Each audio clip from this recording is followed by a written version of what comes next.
Hello everyone, Delhi IAS academy Raipur के YouTube platform पर आप सभी का बहुत बहुत स्वागत है। जैसा कि 30 कदम 2.0 सीरीज जो है वो अब लगभग ख़त्म होने को आई है और इस सीरीज़ के ख़त्म होने के साथ आप सबके लिए एक बड़ा अनाउंसमेंट भी हम लेकर आए हैं।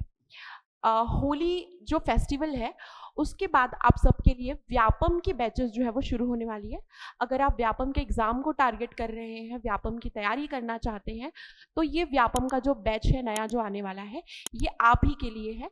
अगर आप व्यापम को टारगेट करते हुए तैयारी करना चाहते हैं तो ये जो बैच है नई व्यापम के लिए टारगेटेड बैच है, जो कि व्यापम कैलेंडर के अकॉर्डिंग जो अलग अलग पोज दिए गए हैं उसके लिए ये बैच नहीं है। ओवरऑल व्यापम की तैयारी कराई जाएगी। इसमें 6 महीने कोर्स का ड्यूरेशन होने वाला है। साल में 2 बार 6-6 महीने का कोर्स ये आएगा। अगर आप व्यापम को टारगेट कर रहे हैं तो इस बैच से आपको बहुत ज़्यादा फायदा होने वाला है। इसमें आपके एक्सपीरियंस फैकल्टी ही आपकी प्रिपरेशन व्यापम की कराएंगे। व्यापम की कोर तैयारी इसमें कराई जाएगी। पास्ट ईयर क्वेश्चन हो चाहे सिलेबस हो, सारी चीज़ों को डिस्कस किया जाएगा। अगर आप व्यापम की तैयारी कर रहे हैं तो ये बैच बिल्कुल आपके लिए है। अधिक जानकारी के लिए बैच से रिलेटेड आप नीचे दिए गए नंबरों पर कॉल कर सकते हैं और साथ ही एकेडमी भी विजिट कर सकते हैं। तो शुरू करते हैं आज का ये वीडियो। आज का जो हमारा टॉपिक है इंफॉर्मेशन टेक्नोलॉजी और इंटरनेट से रिलेटेड है। ठीक है, तो पहला प्रश्न है, When was the Digital India program launched? Digital India program की कार्यक्रम की शुरुआत जो है वो कब की गई थी? तो डिजिटल इंडिया कार्यक्रम की शुरुआत कब की गई थी? 2015 जुलाई 2015 में डिजिटल इंडिया प्रोग्राम जो है वो आपके प्रधानमंत्री नरेंद्र मोदी जी के द्वारा जो है वो शुरू की गई थी। डिजिटल इंडिया प्रोग्राम का जो बोल सकते हैं ऑब्जेक्टिव है वो ये है कि डिजिटली पूरे सोसाइटी को, पूरे देश को क्या करना, एम्पावर्ड करना। ठीक है, ज़्यादा से ज़्यादा क्या करना, डिजिटलाइज करना। गवर्नमेंट के जितनी भी स्कीम्स हैं, पॉलिसीज हैं, उन सबको डिजिटल माध्यम से लोगों तक पहुंचाना, लोगों पे ज़्यादा से ज़्यादा डिजिटल जागरूकता जो है उसको बढ़ावा देना। तो डिजिटल इंडिया प्रोग्राम की शुरुआत 2015 याद रखिएगा। ठीक है, बढ़ते अगले प्रश्न की ओर। Which ministry implements digital India in India? ठीक है, भारत में डिजिटल इंडिया को कौन सा मंत्रालय जो है वो लागू करता है? वित्त मंत्रालय, इलेक्ट्रॉनिक्स एंड आईटी मंत्रालय, गृह मंत्रालय या संचार मंत्रालय? तो ministry of electronics and information technology, electronics एवं आईटी मंत्रालय के द्वारा ही डिजिटल इंडिया को रेगुलेट किया जाता है, लागू किया जाता है। ठीक है, याद रखिएगा। बढ़ते अगले प्रश्न की ओर। When was India's first national IT policy announced? भारत की पहली राष्ट्रीय आईटी नीति कब घोषित की गई थी? तो 1998 में भारत की पहली राष्ट्रीय आईटी नीति जो है वो घोषित की गई थी।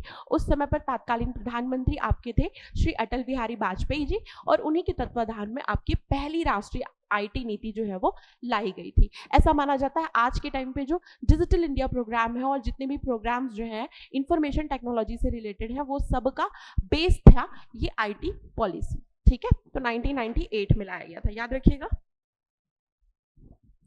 बढ़ते अगले प्रश्न की ओर। Which is the objective of digital India programme? Digital India programme का उद्देश्य क्या है? आईटी निर्यात को बढ़ावा देना, भारत को डिजिटल रूप से सशक्त समाज में बदलना, प्रत्येक राज्य में आईटी पार्क की स्थापना करना और सॉफ्टवेयर पेटेंट को बढ़ाना। क्या है? तो भारत को डिजिटल रूप से सशक्त समाज में बदलना। ठीक है, डिजिटलाइज करना, गवर्नमेंट की पॉलिसीज उनको डिजिटल प्लेटफॉर्म पर मिले। आज के टाइम पे आप डिजिटल इंडिया को बढ़ता हुआ देख भी रहे हैं कि महतारी वंदन हो चाहे अन्य प्रकार के जितने भी गवर्नमेंट की स्कीम्स हो, ऑनलाइन फॉर्म फिल किए जाते हैं, सारी चीज़ों को ऑनलाइन कर दिया गया है ताकि ग्रामीण क्षेत्र में, रिमोट एरियाज में इंटरनेट की पहुँच बढ़े, लोग जो हैं वो डिजिटल हो जाएं। ठीक है, डिजिटल प्रयोग को बढ़ावा मिले, डिजिटल अवेयरनेस हो, लोग सीखें। ठीक है, तो इस तरीके से क्या किया गया है, भारत को डिजिटल रूप से सशक्त समाज में बदलना ही डिजिटल इंडिया का प्रोग्राम का क्या है, मेन उद्देश्य है।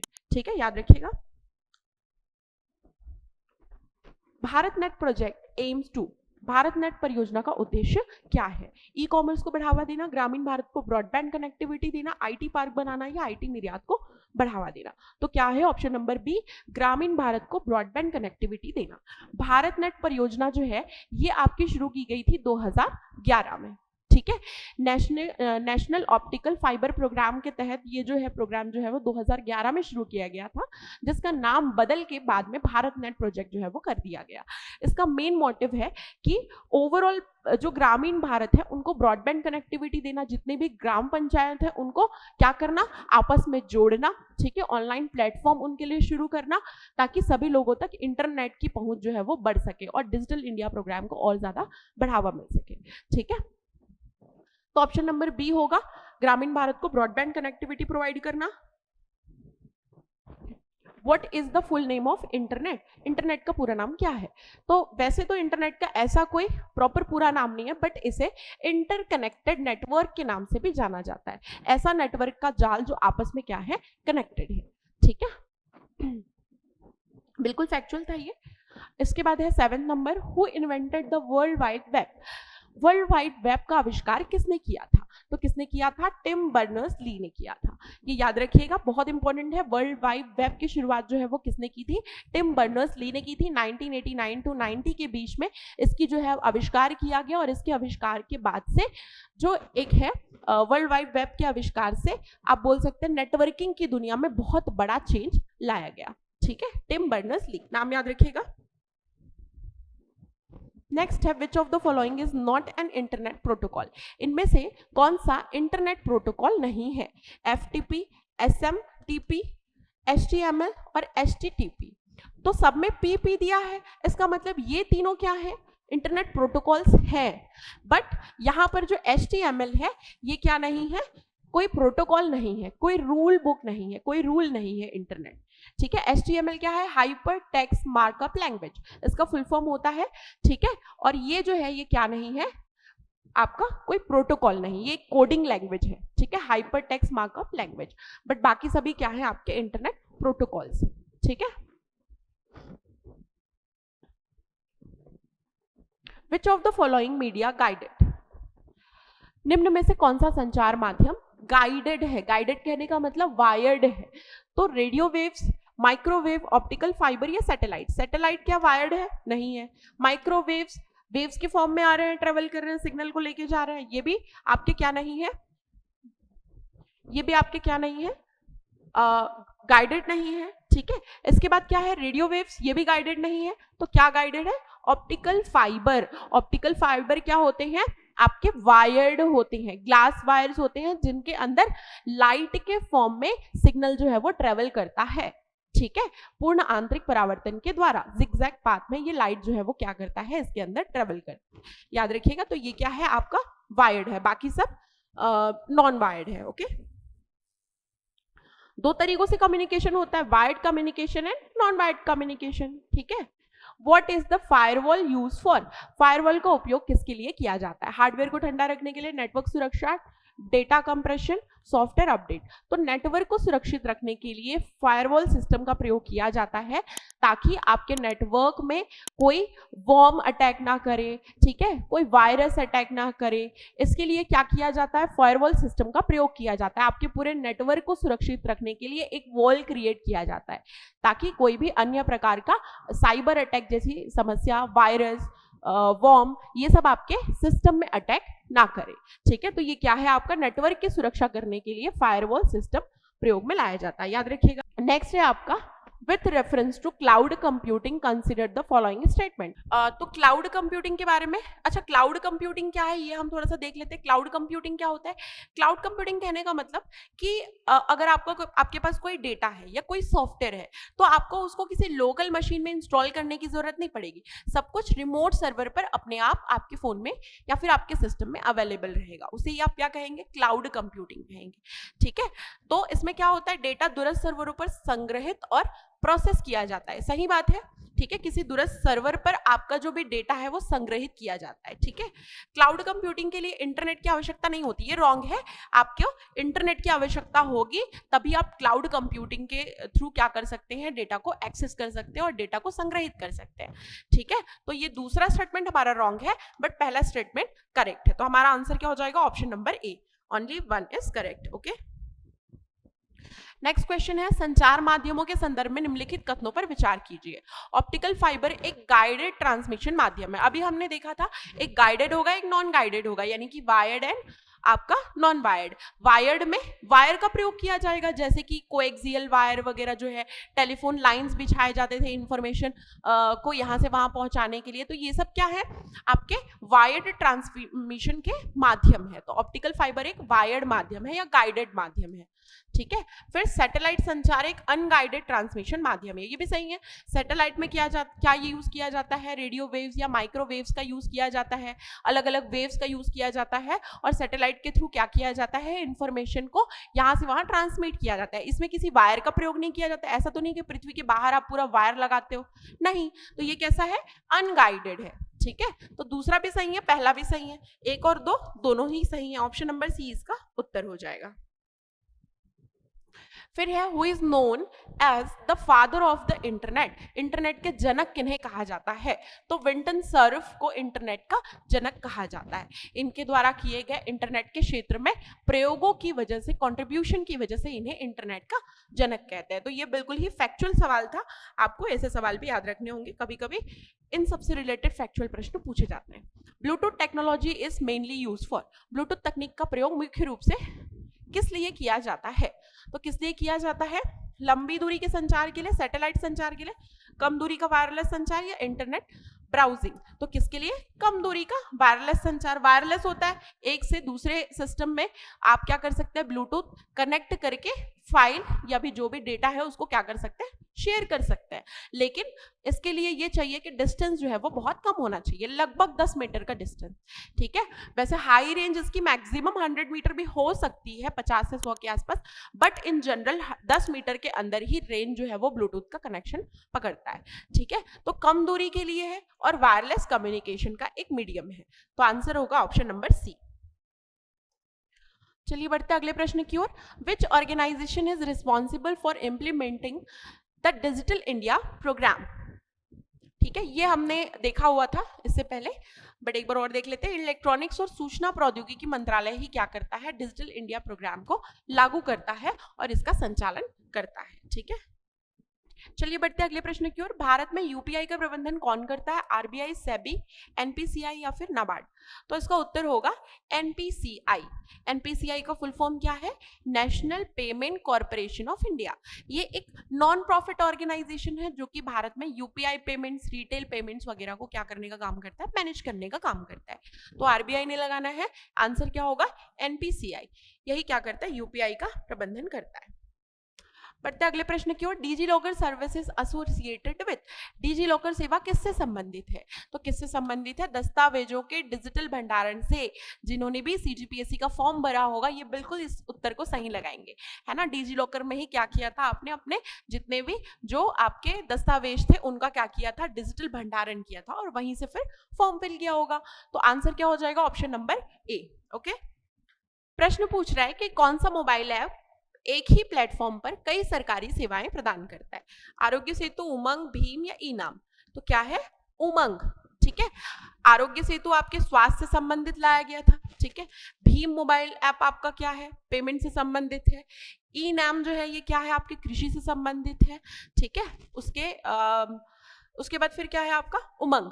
तो उमंग का फुल फॉर्म क्या होता है, unified mobile application for new age governance, ठीक है। इसमें क्या किया जाता है, एक मोबाइल एप्लीकेशन है, गवर्नमेंट के द्वारा प्रोवाइड किया जाता है, जिसमें अनेक प्रकार की सरकारी सेवाएं इस एक मोबाइल प्लेटफॉर्म पर उपलब्ध होती है। याद रखिएगा, उमंग नाम है। ओके, चलिए अगला प्रश्न कहता है, ट्राई के संबंध में निम्नलिखित कथनों पर विचार कीजिए। ट्राई संसद के अधिनियम के तहत स्थापित किया गया, सही बात है।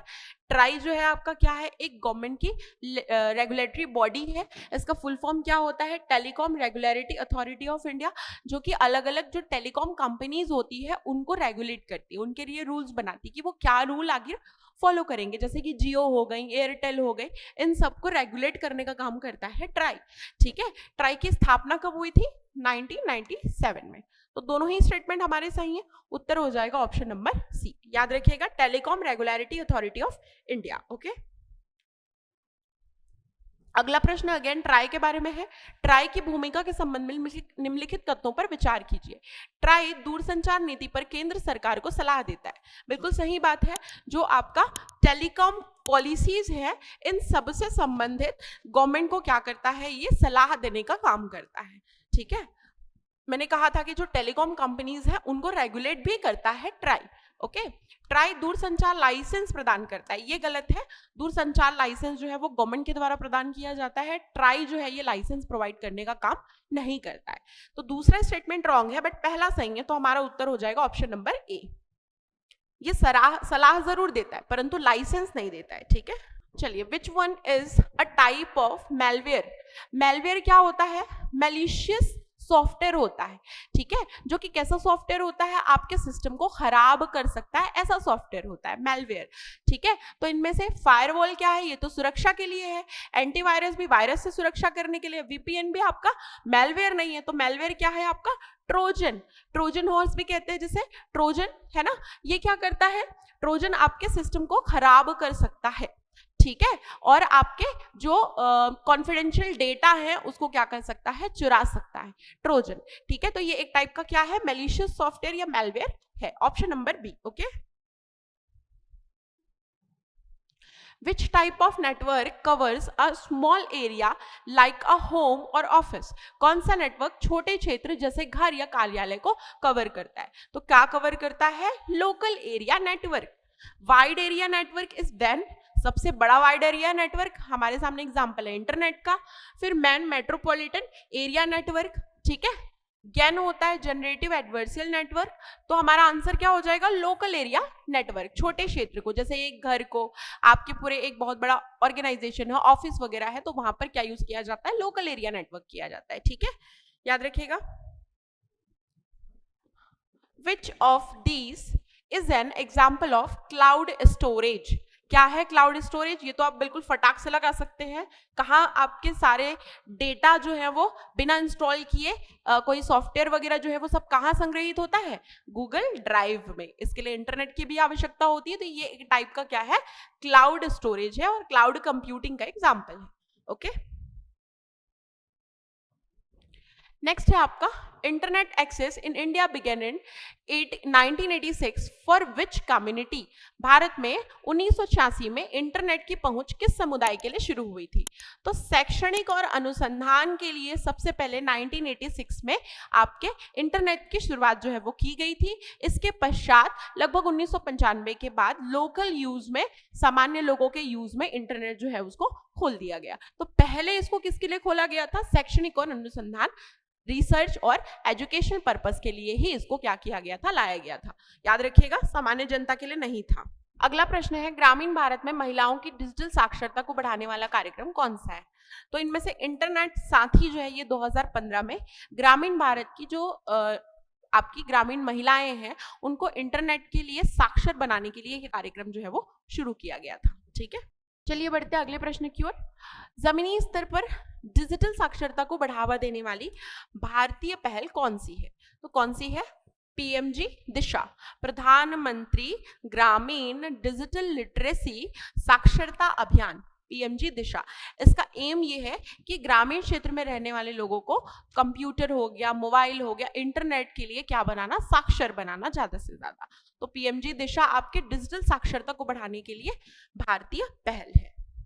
चलिए बढ़ते अगले प्रश्न की ओर। सार्वजनिक वाईफाई हॉटस्पॉट से संबंधित पहल कौन सी है? तो कौन सी है, पीएम वाणी, प्रधानमंत्री वाईफाई एक्सेस नेटवर्क इंटरफेस। ठीक है, तो पीएम वाणी के तहत ये निर्धारित किया गया था, तो ग्रामीण क्षेत्र है वहां पर, जैसे कि बाजार वगैरह हो गए, पब्लिक प्लेसेस हो गए, वहां पर हाई स्पीड वाईफाई का क्या किया जाए, प्रदान किया जाए लोगों को, ताकि उसके प्रयोग से डिजिटल इंडिया को बढ़ावा मिल सके। ओके, आंसर होगा पीएम वाणी। अगला प्रश्न है, कौन सा भारतीय राज्य सरकारी ब्रॉडबैंड नेटवर्क वाला पहला राज्य बना था? तो कौन सा हो सकता है, केरल। ठीक है, ब्रॉडबैंड कनेक्टिविटी देने वाला, अगर सरकारी ब्रॉडबैंड कनेक्टिविटी देने वाला पहला राज्य था केरल, याद रखिएगा। नेक्स्ट है, which area is seeing faster internet growth in India. Bharat में इंटरनेट की तेज वृद्धि किस क्षेत्र में हो रही है? ठीक है, ग्रामीण, शहरी, द्वीप क्षेत्र में या बिना बिजली वाले गांव में? तो किस में हो रही है? ग्रामीण क्षेत्रों में। इसका सीधा एग्जांपल देख सकते हैं कि आजकल गांव-गांव के हर बच्चों के पास फोन है, बूढ़े बच्चे हर किसी के पास में फोन है, हर कोई डिजिटल लेवल पर साक्षर बन रहा है ना? मोबाइल फोन चाहे इंटरनेट हो, इन सब चीजों का यूज कर रहा है। तो कहां पर बहुत तेजी से वृद्धि देखी जा रही है? ग्रामीण क्षेत्रों में। ठीक है, तो इस तरीके से हमारे आज के ये 30 प्रश्न पूरे होते हैं। आई होप आप लोगों को ये वीडियो अच्छी लगी होगी। आप लोग रिवीजन करने के लिए एक बार और वीडियो जरूर देखिएगा, और प्रीलिम्स एग्जाम के लिए आप सभी लोगों को बहुत बहुत शुभकामनाएं। All the best. Thank you so much.